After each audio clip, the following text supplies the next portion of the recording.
All right. Good evening, friends.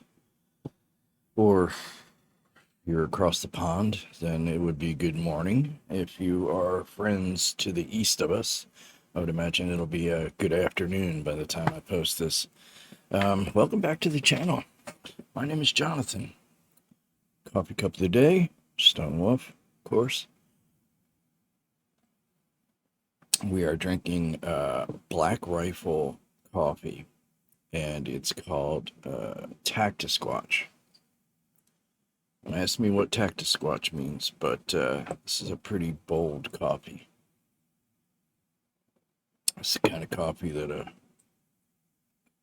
wakes you up. It doesn't play games, doesn't take prisoners. It's the kind of coffee I like. Well, what are we doing today? Today we're just gonna do like the last video, kind of go over some stuff I've been wearing the last week. Things I've been testing. A couple of hauls that I had just gotten in at the time of the last video that I figured I'd save over to this one, and a couple of things that I had sitting over here in the last video that I just never showed. So we'll just get into it. Scent of the day.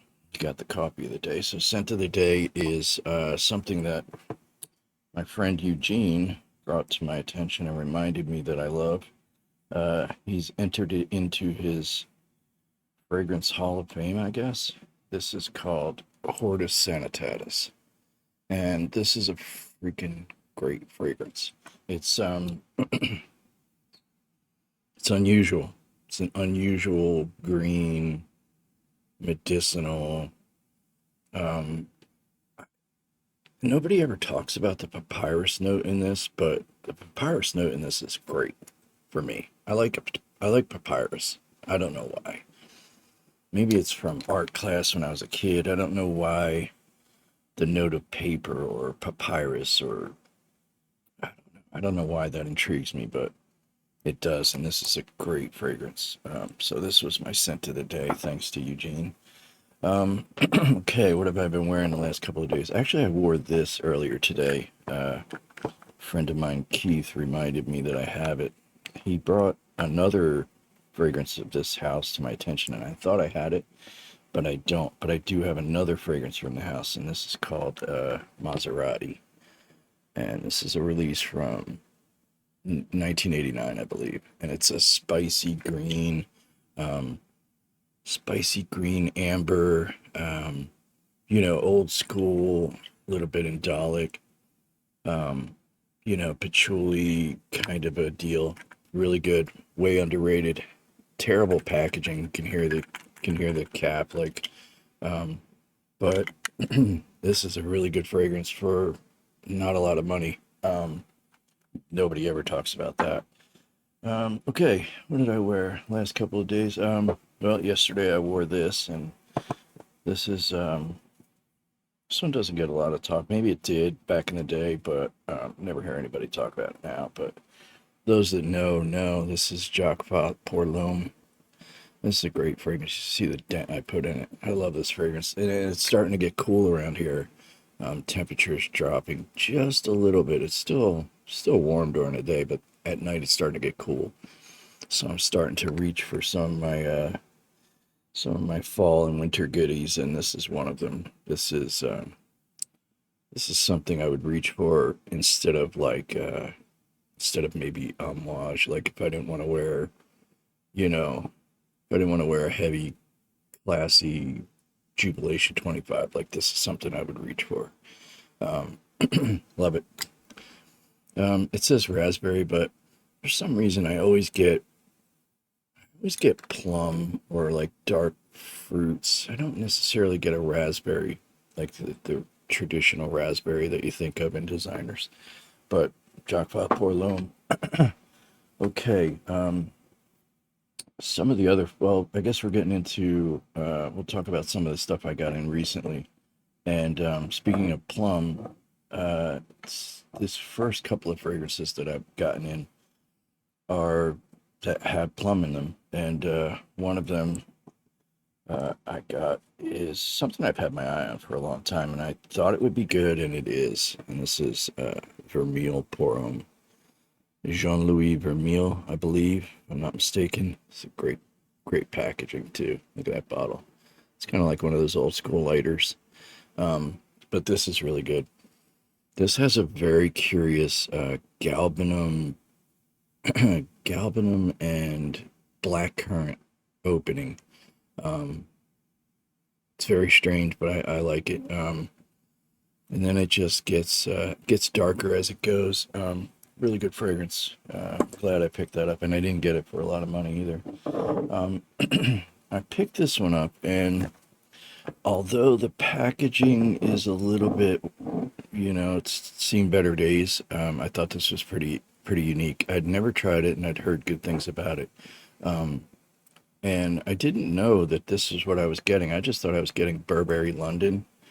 And it's just a tester, and you can see the label on the back of it. It's like, tearing off, whatever. But the juice is perfect. And it's a special edition. And there were two special editions. One was put out in 2008, and from what I researched, this one is from 2009. And it's got the notes on the back. It's really very good. It's got bergamot, green pineapple, and plum in the top.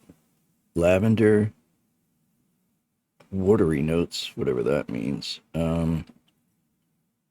Violet leaves, patchouli, amber, and moss. This is really good. This is really very good. Um, the plum is perfect in this, and that green pineapple.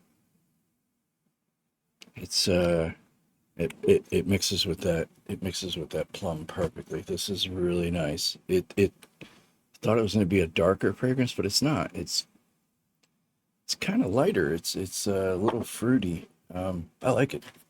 Burberry London Special Edition. Who knew? Okay, I got another one that I've had my eye on for a long time, and I have to give a shout out to Chris from Scentland for putting me onto this. I think he's talked about having this as his wedding fragrance, but I don't think he ended up going with it.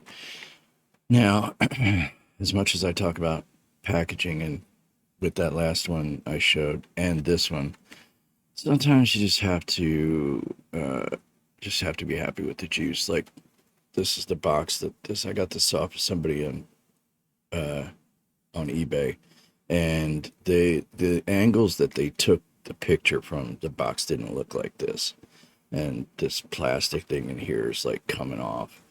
But the bottle is good. The bottle is solid, and the juice is perfect. So I'm happy.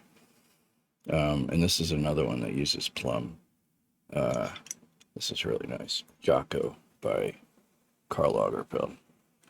I'm happy to add that to the collection. I haven't really worn that one. I've only sprayed it on my hand a few times. Okay, we got some other goodies that I've gotten in a haul that came recently. This is kind of funny because I had this fragrance and then I traded it away um, to my friend Duncan for something else. I don't know what I traded it for. And then I kind of felt like, because I've always liked the women's version of this better than the men's version. But then once I traded it off, I kind of felt like I should really have this and give it another shot. So it came back around. One of my buddies was selling it again, and and I bought it again. So this is Epic Man by Homage. I don't know why I was unimpressed with it. Maybe because I smelled the Epic Woman first, and in fact, I smelled the Epic Woman Extrait from 2009 first before I had any experience with Epic Man. And if you've smelled that Epic Woman Extrait from 2009, you'll know what I mean by everything else being a drop off. That's an amazing fragrance. But now that I've gotten this back, I've worn it a few times over the past week, and it's worth being in the collection for sure.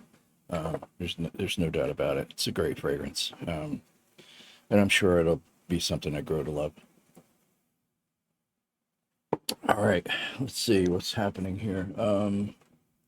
Okay, this one I just kind of threw in the cart. Um, I've gotten a, got a Hubagot fragrance not too long ago, and then I saw this one. This is kind of a ubiquitous fragrance. Like I've always seen this around, like in drugstores. This is Monsieur Musk by Hubagot. And I'd always thought this was just a, I don't know. I don't know what I thought it was. I thought it was a bullshit fragrance, like just one of those pharmacy fragrances that, $10 fragrances that aren't worth the time. And I don't know why I never thought it was worth the time, because when I got this in, I was really pleasantly surprised. This is a quality fragrance. And maybe, I don't know why I didn't think that Hubagot would do this thing right, but they did. And I'm really kind of enjoying it. It's very old school. It's a dirty musk. It's not for, it's not kind of not a gym fragrance, Okay, let's see what's next. This, as you know, if you watched any of my previous videos, I've been on a hunt to get the entire gentleman's range from Aramis, and I picked up another one that's eluded me for a while, and this is 900, and this is really very nice. Very old school, very very woody, very yeah, it's very green. I like it. I need to sit with it more. I literally just got it in a couple of days ago, and with all these different things, some of them kind of get pushed off. Like I want to give this a proper amount of time before I say anything about it, but I'm glad to have this in the collection. And another Aramis checked off the list. I think the only one I need now from that line is JHL. There's a lot of the other Aramis releases over the years that I kind of like to get my hands on, like Aramis Cool and some of those other odd ones. But I'm happy to get that one in the collection. Okay, now I've heard it said that everything I talk about, I say I love. But that's not true. I don't think that's true, and it's certainly not true in this case. Um, I've been told by people I trust that this release is worth getting, and I would have preferred to get the vintage release, but it's very hard to find and it's extremely expensive. Um, and I wanted to at least get my nose on some version of it before I decided to pull the trigger on a high dollar unicorn. Do you know what I mean? So I went after this one, and this is the 2016 version of Jules by Christian Dior. And now I've heard that when this was brought back in 2016, it was reformulated. Uh, it had already gotten away from the original, but then they reformulated again twice more, if I'm not mistaken. What I read, twice more in 2018, again in 2020. Um, and I gotta say, maybe I need a little more time with it. I don't know, but as it stands, I'm not crazy about this. It's very harsh. I feel like it has potential, and maybe I just need to sit with it some more. But as it stands, I am not impressed with Jules. Maybe I need to sort out a sample of a mini of the vintage. Maybe that'll change my mind. But as it stands, this one is very harsh. And I was talking to Rich Mitch about it, and it feels like this was made with a very inconsiderate hand. Like not a lot of respect given to the vintage that I hear raved about all the time. So jury's out on that one. Let's just say that. I added another to a favorite house of mine. I've always skipped over getting this one because I had sampled it and I thought it was kind of uneventful. But I'm glad I have it in the collection because it's an easy wear. It's kind of an easy gym fragrance wear, and this is 1725 by Histoire de Parfums. Yeah, that coffee's got me on another level. 1725 Casanova. Um, it's really good. It's really very good. It's balanced. It's a little fruity. It's a little barbershoppy. It's clean. It's got a little sweetness from the vanilla. It's a good fragrance. It's just not my favorite Histoire de Parfums. Let's say that. So there's another one that I don't totally love. Okay, what else? Let's see. Okay, this one I've had on my list for a long time. I'm a fan of the House of Rogue, and I have a couple of Rogues back there, but I've always heard this one raved about, and this did not disappoint. This is Bon Monsieur by Rogue. This is freaking good. It's man, if I didn't know any better, I'd have thought this was released in 1985, maybe 1983. This is beautiful green fougere. This is a nice fragrance. Knocked it out of the park with this one. It's a shame we're going into the winter. I gotta put this one on the shelf until next summer, but that will be getting a lot of wear. Okay, let's see. All right. Now, I have a bottle of Mitsuko EDT, and I like it. I like it a lot. And I've always liked it. But I thought maybe the EDP would be a little bit more my speed, and so I picked it up. And it is.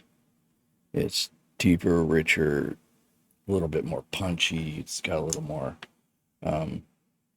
a little more oomph to it. Um, Dirty, animalic.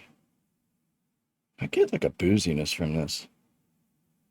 Great indolic florals. Mitsuko EDP. I'm really glad I picked that up.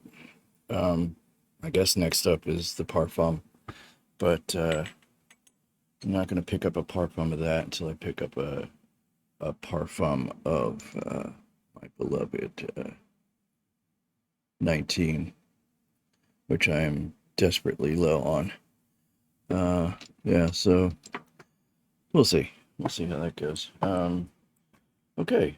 A house that I've been a long-standing member of the fan club, and one that's always escaped me. I think I have the XS SXX. Let's try that again.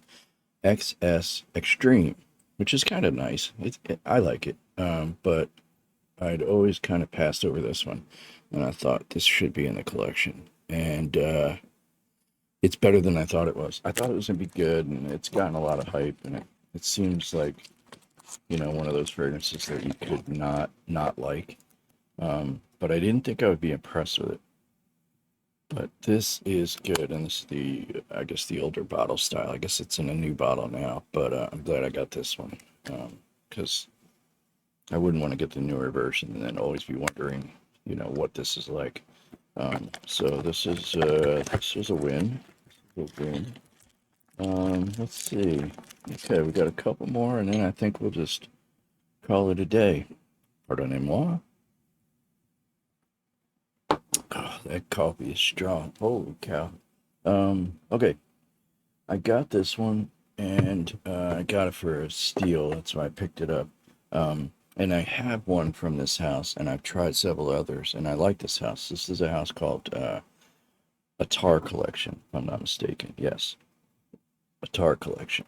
And the one that I have is Kaltat Night, which is a great fragrance. I picked this one up just like I kind of just took a shot on it, and this is Musk Cashmere. Am I right? Yes, Musk Cashmere. And preliminary thoughts. I'm not crazy about it. I need a little more time with this, but first thoughts are it's very perfumey. Like perfumey, musky, like high pitched The dry down, I put it on my hand the other night, and I like initially I was just like, what the hell is this? Because I've been impressed with this house. I've tried several others from the house. The one in the green bottle, the one in the red bottle. I had the Caltat Night, and I thought, this cashmere, moss cashmere. It's gotta be half decent, right? But alas, no. Uh, I don't know. We'll keep revisiting it. Like I was getting ready to say, the dry down is really very nice, but that opening in mid, it's a little arresting, and so far not impressed. Guitar collection, you get a temporary thumbs down until I make my final decision. Okay. Turn the air conditioner off. It's blowing right in my ear. Okay. What else? Oh, last but certainly not least, and this is the thing I forgot to show the last time, the last video I had it sitting here, and I just, I got sidetracked. This house takes a lot of heat. This house takes more heat than Zerjoff, and some of that heat I think's deserved. But this one I discovered a couple of years ago, and finally got it in the collection, and I've loved this fragrance from afar for a long time.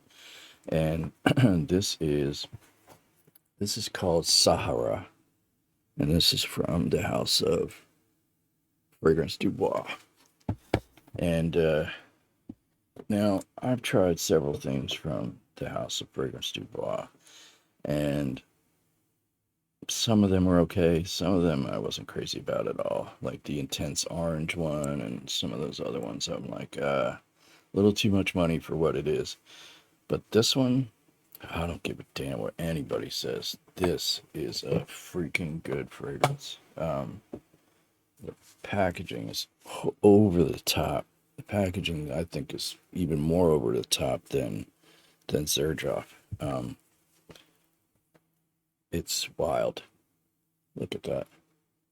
That's crazy, right? And this little booklet up here is like, just, it's got all kinds of information in it.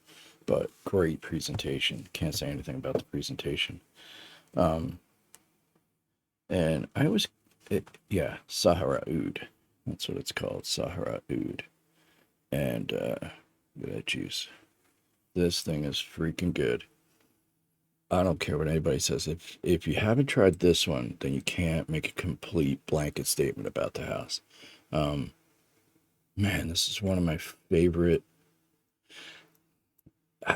I hate to say it, but this is one of my favorite below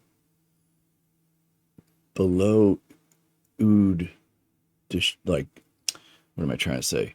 Below Bortnikov and Arij and Ensar and some of those people that specifically do oud, below that you have houses that are above designers, but below the oud, the real oud houses. This fits in there as one of my favorites. Like, I don't know what to say, but you know what I'm talking about. It's above a designer, but below something like Arij or Ensar or Pasha, Sultan Pasha. So I guess the high end, luxury houses, among the ouds that I have in that range, this is one of my favorites. Sahara Oud. I couldn't be happier to have this in the collection. And it's beautiful. It's beautiful from opening to the dry down. It lasts forever and a day. It's quality all the way. You can say what you want about the rest of the house, and I might agree, but this is an absolute joy to have in the collection, and I couldn't be happier. And it's starting to get cold now, so this one will get some wear. Probably not to, family dinners or, things like that, but on my own, and if I'm out and about on a cold day, that'll get a nice wear underneath the sweater. Let's see. I guess that's all she wrote, friends. Thank you for stopping by. If there's anything you can tell me about some of these new fragrances or some of the other stuff I've talked about, anything you teach me, drop it in the comments. I always look forward to the interaction in the comments. Yeah, y'all have a great day. Stay grateful. Peace.